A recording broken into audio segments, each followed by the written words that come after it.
Hello Brian, আসসালামু আলাইকুম। আশা করি সবাই অনেক বেশি ভালো আছেন। আহ আমি গত ক্লাসে দেখিয়েছিলাম যে কিভাবে ট্রান্সফরমেশন অফ সেন্টেন্সের অ্যাফার্মেটিভ থেকে নেগেটিভে ট্রান্সফর্ম করা যায়, কোনো অর্থ চেঞ্জ না করে। বাক্য পরিবর্তন করছি কিন্তু অর্থ পরিবর্তন করে নাই। সো আজকের পার্টে থাকবে যে কিভাবে অ্যাসারেটিভ সেন্টেন্স থেকে ইন্টারোগেটিভ সেন্টেন্সে কি করা যায়, পরিবর্তন করা যায় অর্থ পরিবর্তন করা ছাড়াই। তাহলে প্রথমে আমাদেরকে জানতে হবে যে এটা কিভাবে করে। এই যে অ্যাসারেটিভ সেন্টেন্সকে অর্থের পরিবর্তন না করে ইন্টারোগেটিভ সেন্টেন্সে পরিবর্তন করাকে অ্যাসারেটিভ টু ইন্টারোগেটিভ বলে। অ্যাসারেটিভ মানে তো আমরা জানি বর্ণনামূলক বাক্য, আর ইন্টারোগেটিভ মানে আমরা জানি যে প্রশ্নবোধক বাক্য। ঠিক আছে? আচ্ছা, তাহলে প্রথমে যে টেকনিক বা টিক্স বা রুল যেটাই বলি না কেন আমরা যেটা অ্যাপ্লাই করবো সেটা হচ্ছে, যদি আমরা দেখি যে অ্যাসারেটিভ যে বাক্যটা, ওই বাক্যটাতে যদি অক্সিলারি ভার্ব থাকে, তাহলে ওই অক্সিলারি ভার্ব কি করতে হবে, সাবজেক্টের আগে বসবে। অক্সিলারি ভার্ব সাবজেক্টের আগে বসবে। তাহলে অক্সিলারি ভার্ব কোনগুলা আমরা তো সবাই চিনি, তাই না? সো অক্সিলারি ভার্ব কোনগুলা? অক্সিলারি ভার্ব হচ্ছে টু বি ভার্ব, তারপরে হচ্ছে কি to have verb, to do verb, modal verb. To be verb কোনগুলা? Am, is, are, was, are, be, being, being. To do verb কোনগুলা? Do, did, does, done, doing, will do, shall do, এগুলা। আর to have verb কোনগুলা? Have, has, had, will have, shall have, having. আর modal verb কোনগুলা? Can, could, shell, should, will, would. এগুলো সবই কিন্তু কি অক্সিলারি ভার্ব। তাহলে আমাদের শর্ত অনুযায়ী প্রথমে কি করতে হবে, আহ যে যদি বাক্য দেখে আমরা দেখি যখন অক্সিলারি ভার্ব আছে, তখন আমরা এটাকে ইন্টারগেটিভ করার সময় সোজাসুজি কি করব, অক্সিলারি ভার্বটাকে সাবজেক্টের আগে নিয়ে আসবো।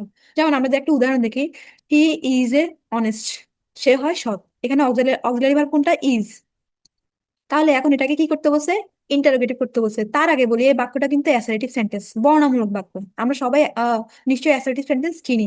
আর এখনো যদি আমাদের সেন্টেন্স চেনা নিয়ে কোনটা কোন রকমের সেন্টেন্স, কোনটা কিভাবে শর্টকাটে চেনা যায়, যদি না চিনে থাকি, আমি আমার চ্যানেলের মধ্যে অলরেডি এটা রিলেটেড ভিডিওগুলো, প্রত্যেকটা সেন্টেন্স রিলেটেড আলাদা আলাদা ভিডিও দিয়েছে।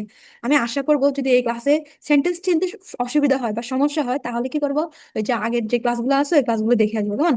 এখানে পজ করে চলে যাব। এরপর আমরা দেখি, যদি এখন অ্যাসার্টিভ সেন্টেন্স থেকে যদি ইন্টারোগেটিভ করতে হয় মানে প্রশ্নবোধক করতে হয়, তাহলে কি করতে হবে, অক্সিলারি ভার্ব সামনে নিয়ে আসতে হবে। যেহেতু আমরা এখানে অক্সিলারি ভার্ব খুঁজে পেয়েছি ইজ, তাহলে ইজটাকে সামনে নিয়ে আসছি। ইজ, এই যে সাবজেক্ট আছে হি, হিটাকে আমরা কি করছি, ইজের পরে নিছি।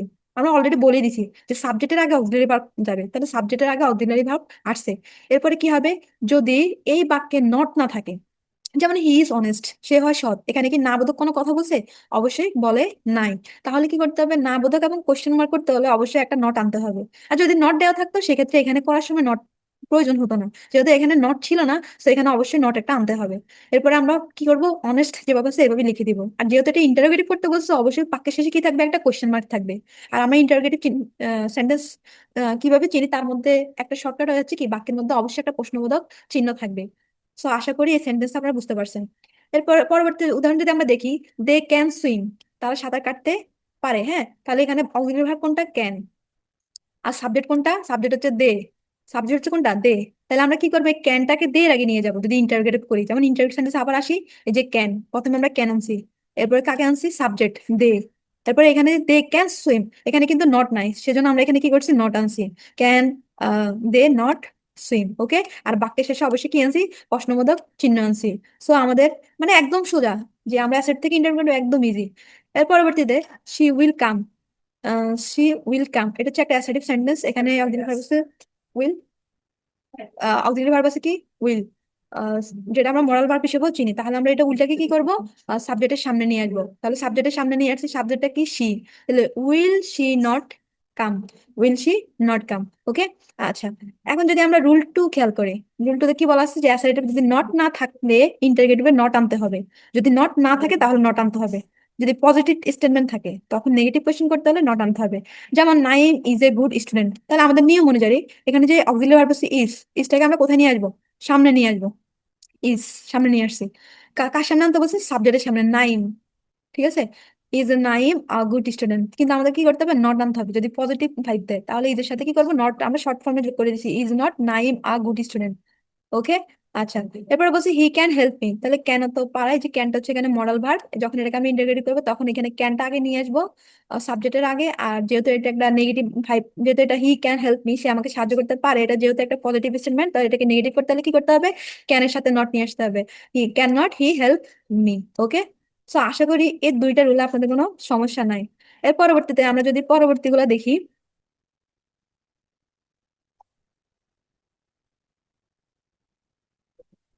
রুল নাম্বার রুল নাম্বার 3 নম্বর যদি দেখি আমরা, এখানে বলা আছে যে অ্যাসারেটিভে নট থাকলে ইন্টারগেটিভে নট উঠে যাবে। যদি নট থাকে উঠে যাবে। এতক্ষণ ছিল যদি নট না থাকে তাহলে নট আনতে হবে, কিন্তু এখন হচ্ছে নট থাকলে নট উঠে যাবে, নট না যদি থাকে তাহলে এটা নটটা উঠে যাবে কোন সময়? যদি আমাদের প্রশ্ন শুনে, অর্থাৎ অ্যাসার্টিভ সেন্টেন্স শুনে মনে হয় যে এটা নেগেটিভ একটা স্টেটমেন্ট দিছে, তাহলে এটা কোশ্চেন যেটা করবো এটা পজিটিভ কোশ্চেন হবে। যেমন এখানে অ্যাসার্টিভ আছে, মনির ইজ নট এ জার্নালিস্ট। মনির একজন সাংবাদিক নয়। এখানে একটা, এটা কিন্তু কোনো কোশ্চেন করা হয় নাই, তবে একটা না বোধক অ্যাসার্টিভ বাক্য। এখন এটাকে যদি ইন্টারগেটিভ কোশ্চেন মার্ক করতে তাহলে কি করতে হবে? ওই যে অক্সিলারি ভার্বটা সামনে নিয়ে আসতে হবে বরাবরের মতো। তাহলে ইজ নিয়ে আসছি, আর সাবজেক্টটা কি? মনির। ইজের পরে মনিরটা থাকবে এবং এ জার্নালিস্ট বসে যাবে। আমরা আগে বলছি যদি নট থাকে তাহলে যখন এটা ইন্টারগেটিভ করা হবে তখন এখানে নট বসানো যাবে না।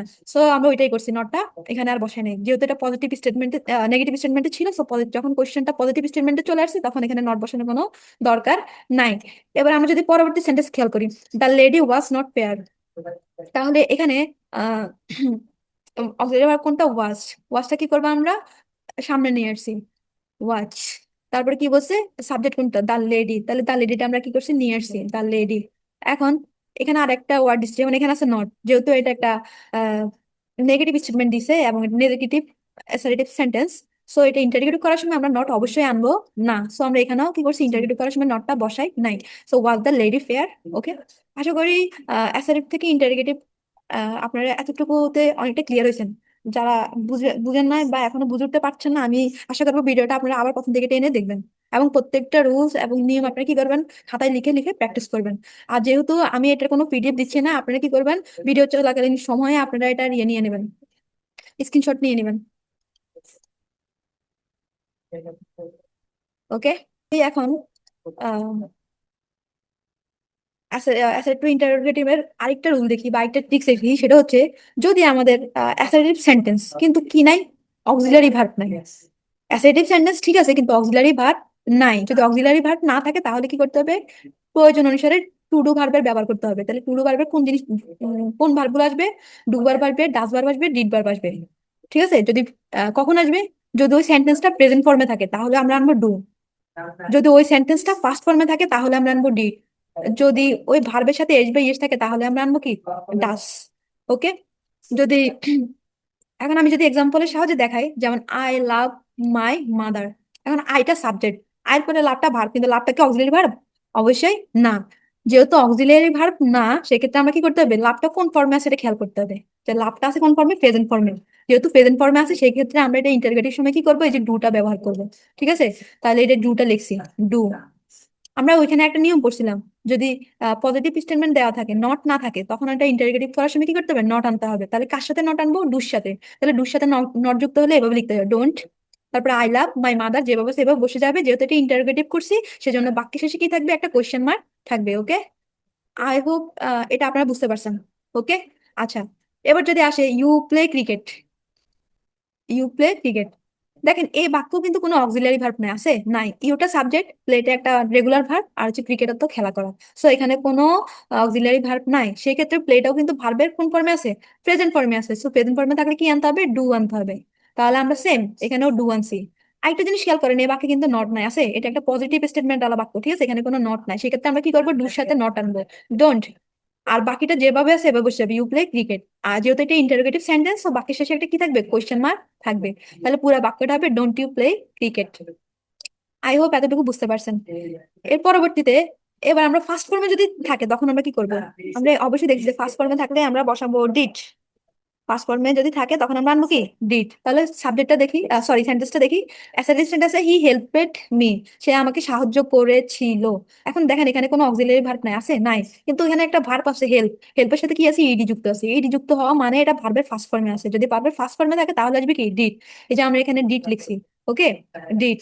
এখন দেখেন এই বাক্যে কিন্তু নট নেই, এই বাক্যে এ নট নাই, কারণ এই অ্যাসার্টিভ সেন্টেন্সের যে বাক্যটা আছে এটা একটা পজিটিভ আইডিয়া দিছে, পজিটিভ একটা ভাইব দিছে, মানে হা বোধক একটা ভাইব দিছে। এখানে কোনো নট নাই। সেক্ষেত্রে আমরা ইন্টারোগেটিভ করার সময় কি করতে হবে? একটা নট নিয়ে আসতে হবে। তাহলে ডিড নট, আর বাকিটা যেভাবে আছে, হি হেল্প মি। এখন একটা প্রশ্ন থাকতে পারে যে হেল্পের সাথে এখানে ইডি আছে, এখানে ইডি কেন নাই? একটা জিনিস সবসময় মাথায় রাখতে হবে, এই যে এখানে আমি লিখে দিছি যে ডু ডিড ডাসের পরে যদি ভার্ব আসে ভার্বটা মেইন ফর্মে হবে। ভার্বটা কোন ফর্মে হবে?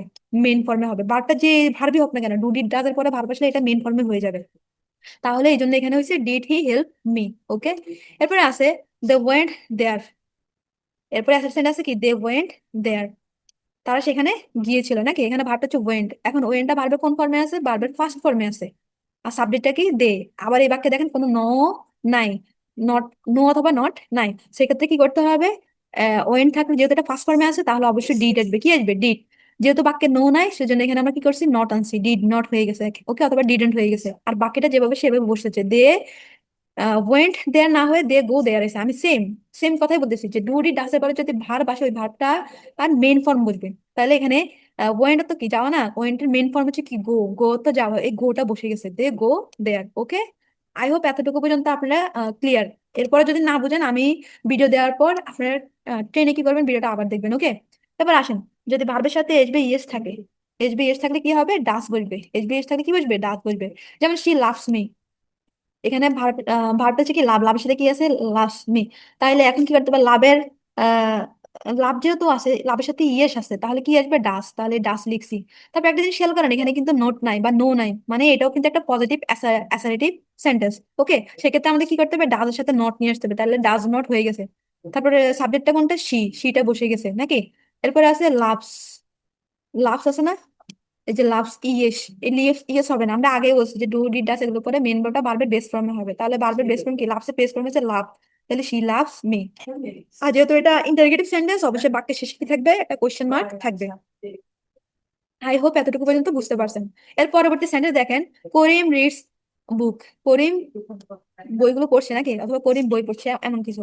যেহেতু রিডস আছে, তাহলে অবশ্যই কি আসবে, ডাস আসবে।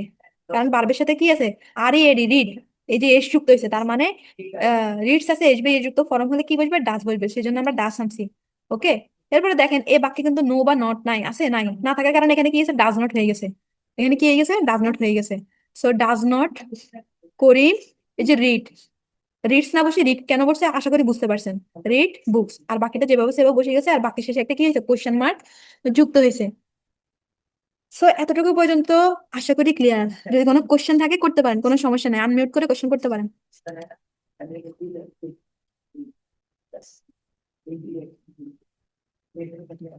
সো আমি এখানে নোট অলরেডি লিখে দিছি, যে ডাস অথবা ডিড বসলে মেন ভার্বের বেস ফর্ম হবে।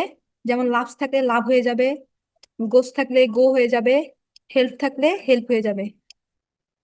সো আজকের অ্যাসার্টিভ টু ইন্টারোগেটিভ সেন্টেন্স গুলো যদি আপনারা বুঝে থাকেন, তাহলে আহ, এই প্র্যাকটিস সেটটা থাকবে আপনাদের জন্য। এগুলো আপনারা বাসায় করবেন। যেমন অক্সিলিয়ারি ভার্ব আছে, হি ইজ এ ব্রেভ বয়, এটা কিভাবে আপনি অ্যাসার্টিভ থেকে ইন্টারোগেটিভ করবেন। শি ক্যান স্পিক ইংলিশ, এটা কিভাবে করবেন। দে উইল হেল্প আস, এটা কিভাবে করবেন।